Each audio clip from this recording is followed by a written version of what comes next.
Yes. Video.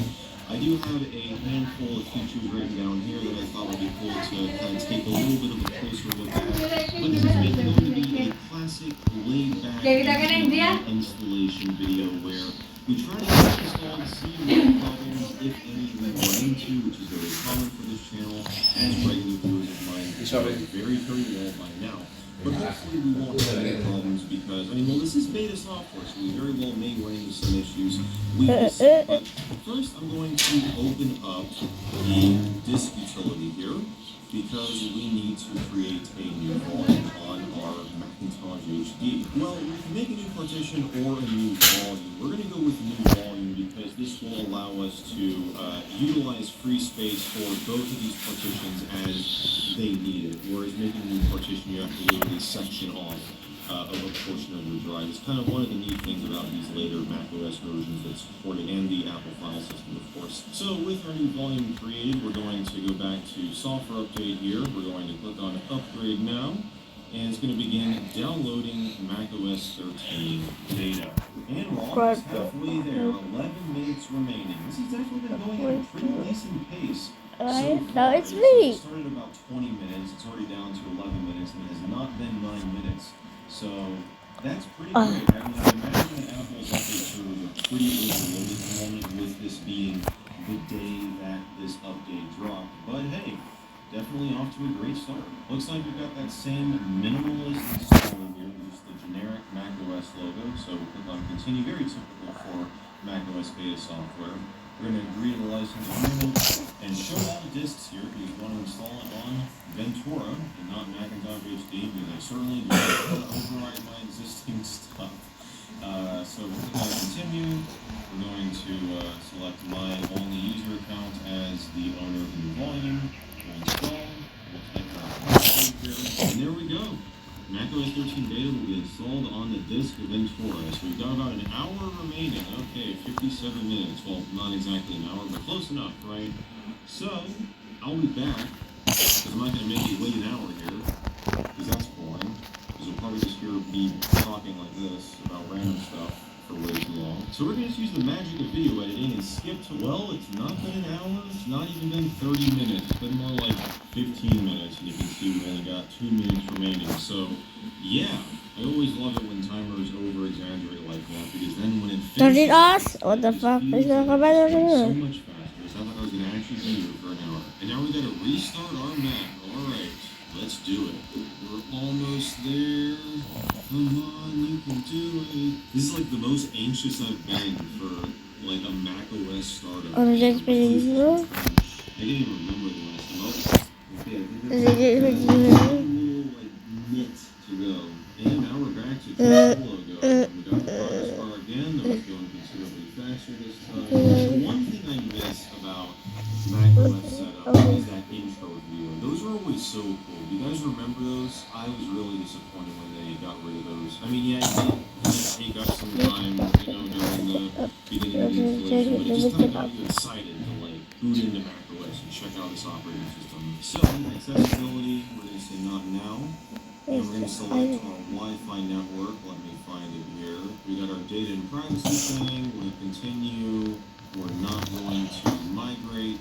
We'll set up later. I don't want to deal with the Apple ID. So That's secured. We'll agree to our license terms. Yes. We're going to go with dark mode because, why not? Of course we want dark mode. And there we go. Welcome to macOS Ventura. Experience. The wallpaper here. And yeah, let's go to system preferences, or oh no, it's system settings now. Yeah, that was something Apple did not touch on in the keynote. Of course, it's a very minor. Why is it working like it? Stop on it. This is the time I was playing. Too formal. It just, of course, stuck if you were active. We were used to that since the beginning of macOS 10. And also, it gets completely redesigned as well. It looks more like iOS here with this bar on the side where you've got your different categories. So yeah, definitely giving me an iOS vibe here. So we'll swap this back to the light mode here. So this is what the light wallpaper here, the light mode version of the default wallpaper will look like. So let's see what the wallpapers we got. So macOS graphic, that's all this says. So it's interesting that it was not the default wallpaper because Apple did have this wallpaper during the keynote. I think one of the things I'd like to do is go through and take a look at some of the minor things that changed that Apple didn't really touch on in the keynote. Because, of course, you've got the major features that Apple loves to talk about, like Stage Manager, but they don't mention the newly renamed system preferences, system settings. I think they touched on the About menu as well. When you open this up, it looks, it's a lot skinnier now, and you don't have that tabbed interface up here anymore. So we gotta click on more info here, and that just opens up. Oh, that's neat. So under general, yeah, this is definitely giving me like an iOS here. You just gotta go general about, and then you get your processor information, memory information, serial number, all of that. But speaking of the really big changes, let's take a little look at Stage Manager here. So we've got a couple windows opened up. Go up to Control Center and turn on Stage Manager, and it brings our top window, which in this case is System Settings. I'm going to get used to saying it that instead of System Preferences, onto the desktop here, and it brings the other windows over here on the side. So we can click on Apple TV, for instance, it swaps it. Swaps it with contacts there, we can swap it with maps. So yeah, I can just like do this all day long. I mean, maybe not, that would get pretty boring. But yeah, this is a nice multitasking feature for sure. I just love having, it's kind of like a separate dock over here on the left side of the screen with your open windows. You don't have to like minimize them and then, oh, that's neat. Hang on a second, so when you minimize something, it goes to Stage Manager. Wow, I did not know that. Yeah, if they mentioned that during the keynote, I just mentioned it because I had the keynote on in the background. I was doing other stuff. I was on a phone call at one point, so it wasn't like, it didn't have my full attention, so I definitely missed a few things. And that's what makes these videos really fun. Experiencing it for the first time, and hey, maybe you guys are as well, and you're coming along for the ride, and that's just really awesome. So when you open up another program, it brings the program you had into Stage Manager, so that's nice. So it's really just keeping one active window open on screen at all times. So now that I've got App Store, if I open up like Messages, for instance, it moves. Oh no, it doesn't. Okay, so it doesn't do that for Messages, I guess. Although maybe that's because it brought up this window here. Although this is still Messages, right? It's just not, it's like the setup window. So maybe let's try, let's open up Calendar here. Okay, so Calendar will bring App Store to Stage Manager. We open up Reminders, we do the same thing. And see, this is the welcome message for Reminders. So, it's a bug here. I don't think it's really supposed to be named like this. I would think even if it's not the main application window, it's still a window from the Messages application. So I feel like it should push this here, reminders, and so we see push messages there. Making this the active window will push messages in the Stage Manager, but not having messages open at the active window. That won't push the App Store in the Stage Manager or whatever other application is open. Oh, check that out. It actually looked like it was going to. That's interesting. Let me try that again. Let's swap the maps here, and then messages. Okay, didn't do it that time. Let's maybe go to, what happens if we do Calendar here? Okay, it brings both of them in the Stage Manager. Yeah, you see right there, it looked like it tried to bring Calendar into Stage Manager, but it didn't. But it's interesting to see that. This is experiencing this live, man. I have not done anything with this off camera at all. So this is just a blind run through to me. And, look at that, TV quit unexpectedly. Okay, yeah, so we can turn off Stage Manager by going up here and clicking on the Stage Manager button once again. And we will turn it off. There we go. But what's the hide recent apps thing? Oh, that'll just, I didn't even know that. So you can make it essentially auto-hide like the dock. That's even better. You know what? I think I like that a lot better than having it on screen all the time. So let's just turn it off. Here we go. So there you go. And one thing I would like to try out that I don't think you can try out at the moment is continuity camera. When you get out of App Store here. Continuity camera, which is the ability to.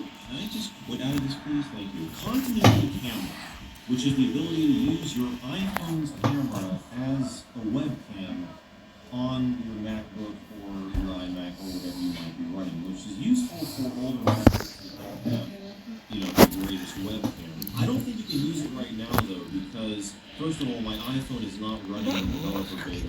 Oh, here you go. Use continuity camera on your Mac. Okay, what do we gotta do? Have to have Bluetooth turned on. Wait a second, Mojave. I thought the continuity camera manually was introduced today. Judging from this page, you can do the thing where you can like right click in a pages document and say like take a photo on the iPhone's camera. That you could have done previously. Well, Yeah, I mean, there you have it, guys. That is a little look here at macOS Ventura. Definitely, I'll be honest, I'm kind of excited for it. I'm definitely more excited for the iOS version because I'm really looking forward to some of the features that we can. Though I don't think you can install it on my iPhone 11 here, which is my main phone. And unfortunately, I cannot install it on my 6S because we have an iPhone 8 to allow the version of iOS, at least this development that we just released today. Which is unfortunate, but I don't know. Maybe I will sacrifice my iPhone 11 very briefly for a future video.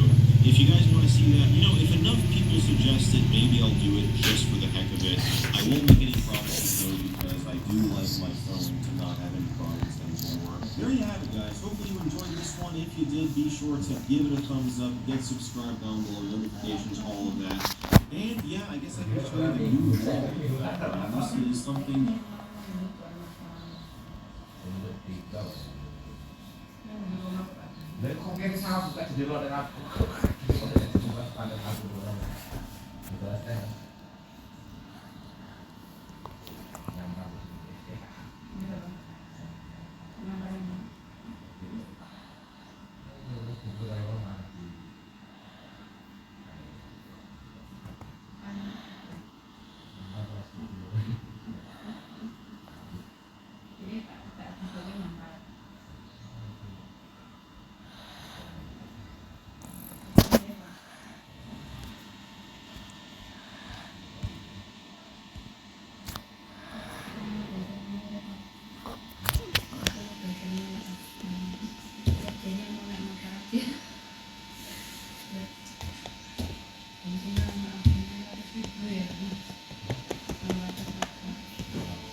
Hello everybody, and welcome back to another episode of Thrift Store and Garage Sale Finds. I feel like I say this at the beginning of